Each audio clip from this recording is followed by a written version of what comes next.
Testosterona, né? A testosterona eu acho que é uma coisa muito importante de nós comentarmos, porque muitas pacientes acham que só a libido só tem a ver com a testosterona, né? E na verdade não, né? Na verdade a libido é multifatorial, então muitas vezes o emocional da paciente não tá legal, vai afetar na libido, né? A parte física, se ela estiver cansada, indisposta, dormindo mal, não vai ter, né, energia para ter a relação sexual. Então, muitas vezes a paciente confunde o que é uma perda de libido, né, e o que ela está tendo de outros fatores que culminam com a perda da libido, né? Então, a parte da testosterona é muito importante a gente falar até sobre a dosagem, né? Muitas pacientes, doutora, eu quero dosar a minha testo, né?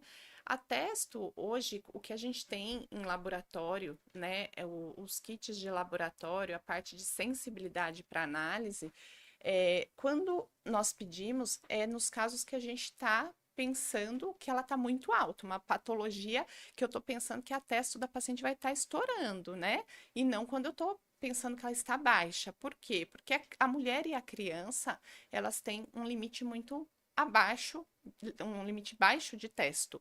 Então, os kits que nós temos para análise, eles não são tão sensíveis para essa parte. Então, muitas vezes, o que vai vir ali na dosagem não é realmente o valor que a paciente está apresentando, né?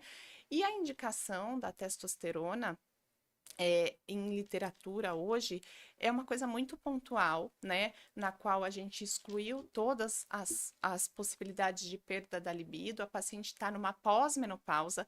No climatério, não temos indicação em literatura de usar testo para perda de libido, né? Então, a paciente na pós-menopausa, na qual nós já excluímos, né, outras causas que pudessem afetar a libido da paciente. E aí a gente sim poderia entrar com a testo. Porém, se em 6 meses não teve melhora, a orientação é suspender, né? Se teve uma melhora, a gente pode manter, porém, é um período muito curto que a gente tem de segurança, né? Junto nesse período curto, a paciente vai poder utilizar o quê? 2 anos, 3 anos no máximo, dosando enzimas hepáticas, fazendo exames de sangue com frequência, né? Por quê? Porque traz realmente alguns riscos e a gente não tem como utilizar assim com tanta segurança e igual a gente pode utilizar o estrogênio, a progesterona, né? Com um período que a gente não vai ter limite para parar de usar, exceto se aparecer algum fator de risco, né? Então, isso do off-label é uma parte bem complicada. Por quê? Porque muitas vezes a paciente já vem utilizando aquilo e ela não aceita, né? Quando a gente fala para ela, olha, não pode, né? Tem que parar. Isso a gente vai te trazer muitos riscos, né? Então, eu vou usar até um exemplo de uma paciente que chegou com 11 implantes no glúteo, né? Os implantes que não são reconhecidos e não são autorizados pela Anvisa e Febrasgo para tratamento específico do que nós estamos falando. E a paciente chegou no mastologista com um câncer de mama.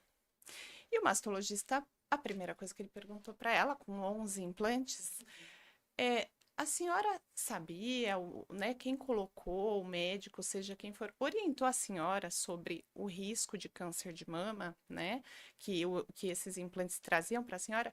Sim, doutor, ele orientou, mas o câncer de mama hoje tem cura, a velhice não tem, né? Então, muitas vezes a gente está ali para defender a saúde de uma pessoa e a própria pessoa, ela não quer a defesa da saúde dela, ela está preocupada com a estética, com o corpo, né? Então, hoje é muito complicado quando você, principalmente a paciente que já vem utilizando, né, algumas coisas que são off-label, e aí a gente, muitas vezes, algumas já chegam e falam, doutora, eu estou utilizando a testosterona e não adiantou nada, né? Aí a gente consegue ver na prática e mostrar na prática que realmente que aquilo, para aquele caso, realmente não era uma boa opção. Mas muitas pacientes, mesmo não tendo uma melhora significativa, ela quer continuar usando porque ela acha que se ela parar, a piora vai ser uma coisa muito drástica. Então, é bem complicado a gente lidar com essa parte, né, de tudo que é off-label, aí principalmente quando não é a gente que acaba prescrevendo para paciente. E essa questão dos hormônios que falam que são bioidênticos? eu acho muito importante também falar sobre isso, porque de uns 10 anos para cá começou a se falar muito sobre isso, de uma maneira como se fossem hormônios bonzinhos ou sem consequência, como se fossem iguais ao seu organismo e daí não tem problema nenhum. Sim. Então eu queria que você falasse um pouco sobre esse assunto, que eu acho que é de extrema importância. Sim, muitas vezes a paciente acha que o bioidêntico é um natural, né? E tudo que é produzido, né, numa indústria, gente, ele não é natural, né? Natural é o que a gente vai ali na horta, pega, não tem agrotóxico, não passou por nenhum processo químico, né? Então, hoje, a gente sabe que as mesmas contraindicações de uma terapia de reposição hormonal tradicional, que é essa que nós estamos abordando até agora, e o hormônio bioidêntico, são as mesmas contraindicações. Não é um hormônio bonzinho, né? Que eu posso utilizar em algumas pacientes e não, né, em outras não. Então é um mito, né, que acabou sendo colocado aí para a sociedade de que seria um hormônio que não trazia, não iria trazer nenhum mal para a paciente, né? Mas a gente sabe que não, né? Ele é produzido sinteticamente também, falando, né? E traz os mesmos riscos, são as mesmas contraindicações. Então, o hormônio bioidêntico e o que a gente tem de TRH tradicional da reposição hormonal está dentro da mesma linha. É, alguma coisa que você falaria para os pacientes assim, olha, tenha como foco nessa fase, né, de vida que você vai viver para sempre, na verdade, que é a menopausa, porque tem muito paciente que fala para mim, nossa, doutora, eu já passei da menopausa, eu ouço muito Sim. isso, né? Então, é, quando começa o dia que você parou de menstruar e vai ter várias consequências disso, o que que você falaria para o paciente que é o mais importante? O mais importante é se ame, né? A partir do momento que a paciente se ama, ela vai cuidar da saúde mental, ela vai cuidar da alimentação, né? Ela vai cuidar do corpo, de tudo, né? E mais importante do que o hormônio, né, é a paciente que faz tudo isso, né? É a paciente que está cuidando de uma boa alimentação, é a paciente que está fazendo atividade física, né?